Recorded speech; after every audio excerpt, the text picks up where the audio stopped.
This short screencast aims to provide some tips for students on how to get the most out of using Blackboard discussion boards for online communication. It will show you how to access guidance on how to use the discussion board tools interface, explain terminology associated with discussion boards, and also provide some information on good practice. Discussion boards are a big feature of the World Wide Web. There are countless examples of web-based discussion boards on a myriad of topics and interests. You may well have used one or some of these services previously. Indeed, you may well have prior experience of discussion board use within the specific context of a Blackboard site at SHU. Whether you're an experienced user or completely new to discussion boards, it will probably be worthwhile taking a few minutes to watch this short video for more information.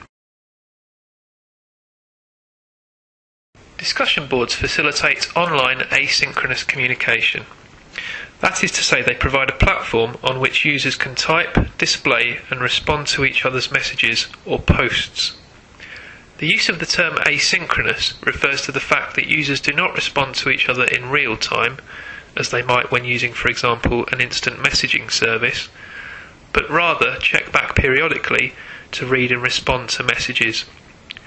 These individual messages, referred to as posts, are then grouped, organised and displayed in a way that makes the discussion easy to follow and interact with.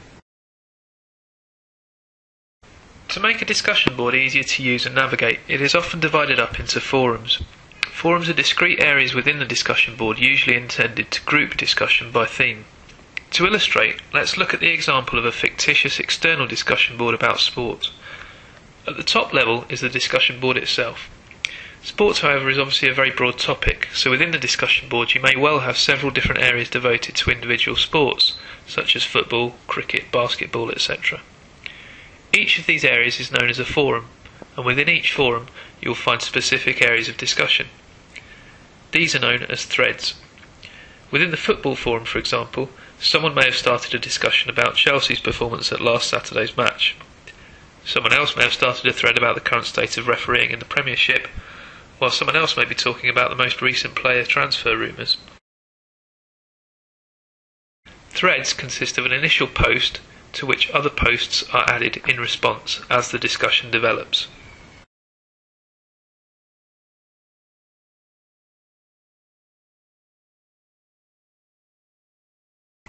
Having read a series of posts within a thread, users may wish to contribute their own posts. Importantly, for a discussion board to be successful, it is vital that its users look at the existing posts and threads on the board before deciding whether what they wish to contribute is a response to a theme or topic already under discussion, or whether their contribution warrants a new thread. Otherwise, the momentum of discussion is lost, and the board can become a series of isolated bulletins or announcements, preventing any true discussion from developing.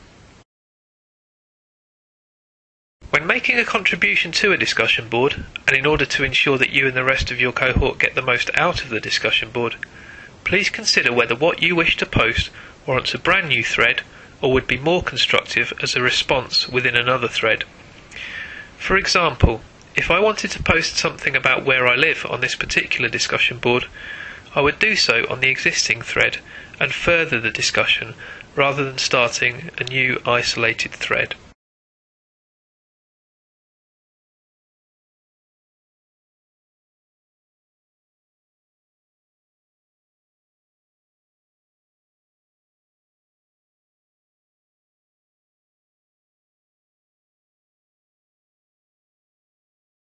Being able to orientate yourself within the discussion board and navigate around it is an important factor in being able to use it effectively. In this example, the discussion board is divided into 3 forums clearly labelled. Click the names of the forums to enter the desired forum. Note how the page title indicates the user's current location. To view a specific thread, click on the thread name and all the posts within that thread will appear and become selectable so that you can read them.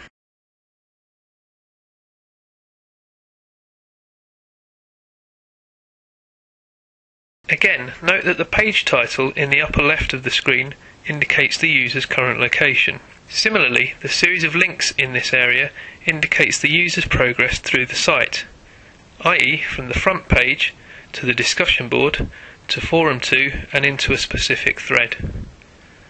All of the links on this trail are clickable, meaning it is possible to use the trail to navigate back out of the area that you're in. Alternatively, you can click the OK button in the bottom right corner of any page to return to the previous page.